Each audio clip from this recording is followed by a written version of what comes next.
Hi, this is GUI team. I'm Yilong Chen. Today I'm going to present to you what we have done during the past week. During the last week, we have made great progress. It's mainly in two parts. The first is that we have now successfully generated the side-by-side web view.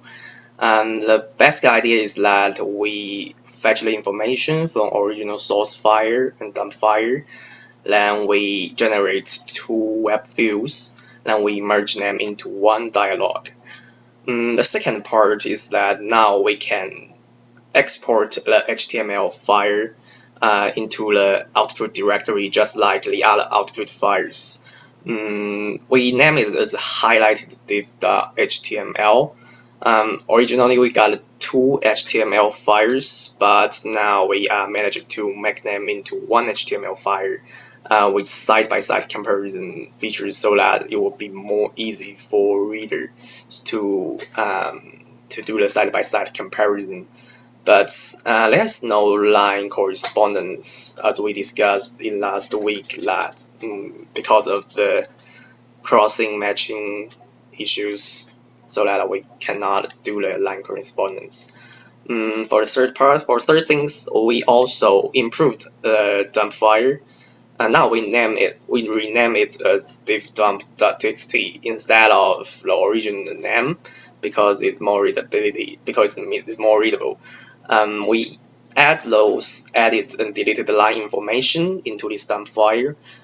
We can also add this information into our HTML file, but now we haven't done that because it will be a little bit messy if we add all this information and if the source file are modified a lot. The next I'm going to show you our source code of the main component of this HTML generator.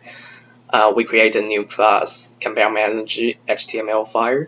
Then you can see that we defined the header and all the style things of our appearance of our HTML file. If you are not satisfied with it, you can certainly change it so that it will be more satisfied. But now I think that it's already good enough. I'll show you how it looks like when running our project. Differencing no. Now we got several test cases in those file A and file B. Each contains about 7 test cases. Then we press start. It will pop out 2 dialogue, the original one and our new one, with side-by-side comparison.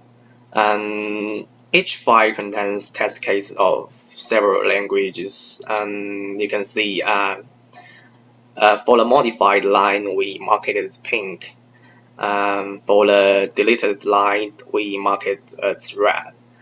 And for the added line, we mark it as green.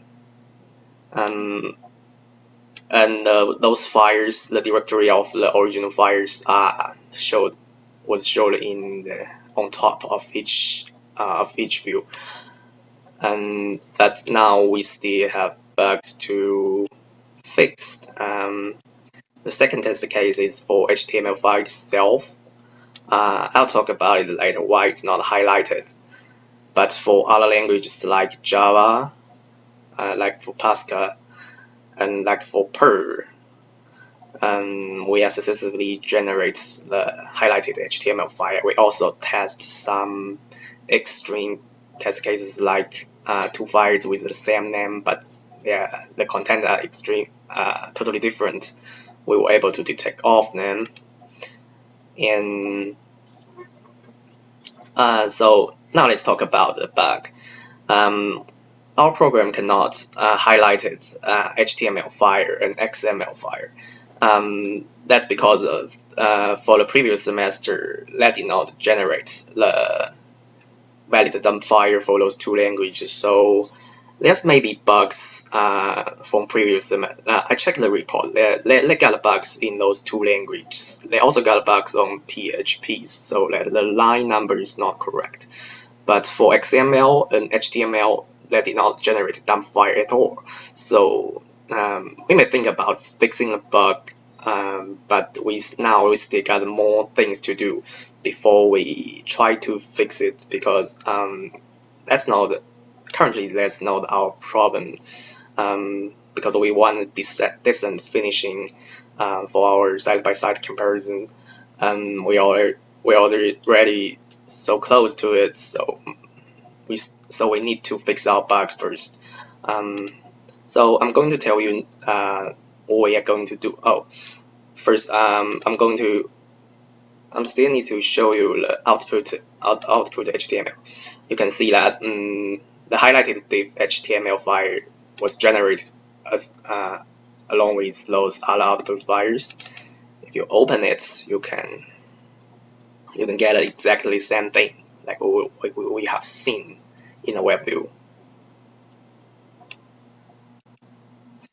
So next, we got several things to do.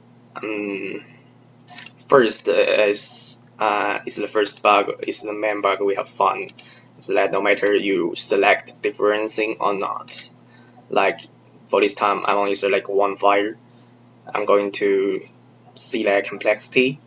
I didn't want to see any of the differencing or the side-by-side comparison, but when you press start, we still generate the HTML file.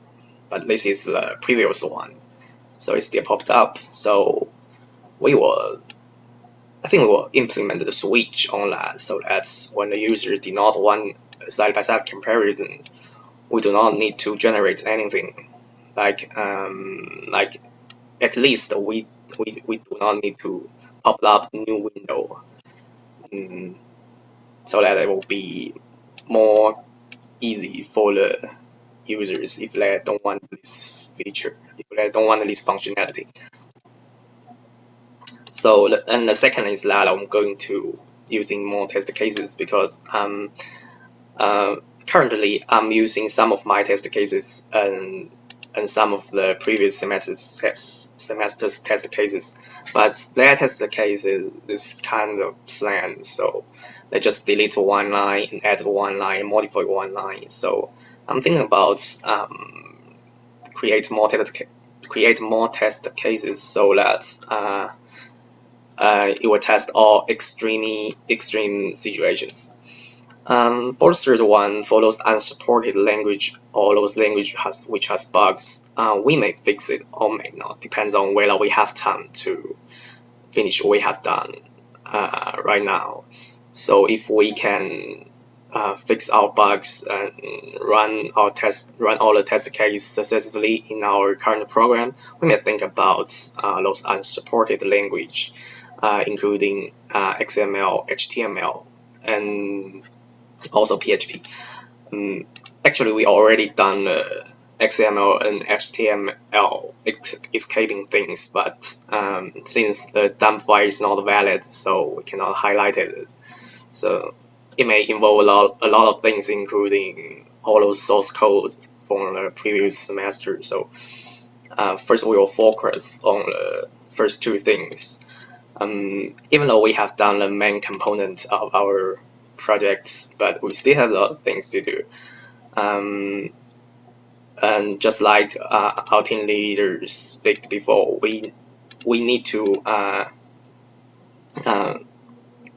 reach a decent finish instead of something with bugs. So we still need to work on those documentation and those commands, as well as more friendly interface, so that the future developers can easily get their hands on our projects instead of wasting a lot of time fixing bugs, just like what we have done. So this is basically what we have done during this week. Everyone has a great contribution to our group. So basically that's it. Thanks for listening.